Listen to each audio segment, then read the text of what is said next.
For more on the fight against Daesh and the situation in Syria and Iraq, we're joined by General Mark Kimmitt in Washington, D.C. He is a former Assistant Secretary of State for Political and Military Affairs. General Mark Kimmitt, many thanks for joining us today. Let's start with Syria. The cessation of hostility pretty much at breaking point. Staffan de Mistura saying today that the U.S. must intervene. What more can the U.S. do to get talks back on track? Well, first of all, it's not just the United States. It's got to be all the countries that are involved in the diplomacy. First thing we need to do is get all the warring parties back to the table, because this is not going to have a military solution. It's got to be a diplomatic solution. It's got to be the negotiations that are going to cause an end to the violence. Mr.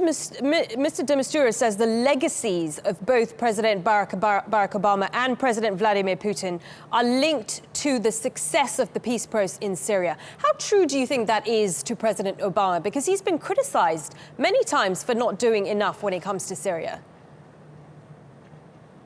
That's correct. And frankly, with all of the other issues that President Obama's had on his plate for the last 8 years, I don't think he's going to be too concerned about his specific legacy on Syria. Ever since he made that mistake when he said they will not cross the red line, he's pretty much absented himself from this problem and has left it to others to worry about.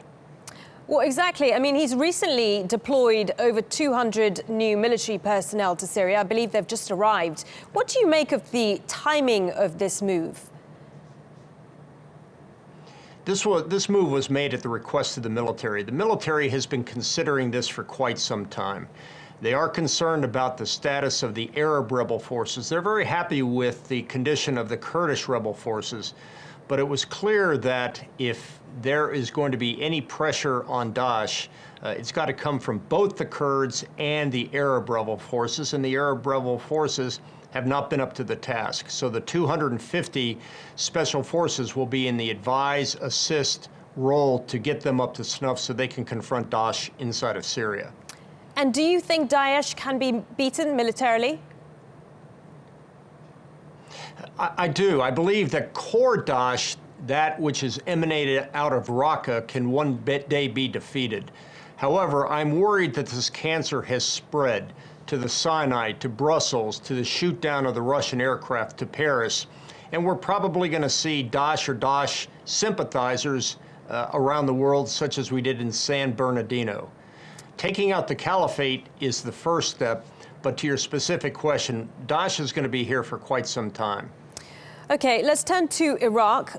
Vice President Biden making that surprise trip to Iraq today. Yep. What do you make of the political situation in Iraq at the moment? And do you think the U.S. has a duty, given their history there, to fix things?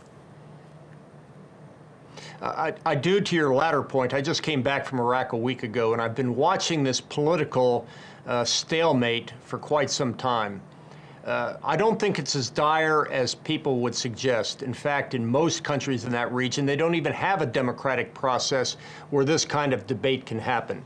But however, if it goes on too long, if Prime Minister Abadi is too weak to form a new set of technocratic ministers, there will be eventual problems. And that's why Vice President Biden is there. He's trying to shore up the support of the United States for the political progress, to try to put that on par with the military progress that the U.S.-led coalition has experienced so far. And do you think Abadi is the right man for the job? Because he's had a bit of time there and, you know, things just seem to be unraveling around him.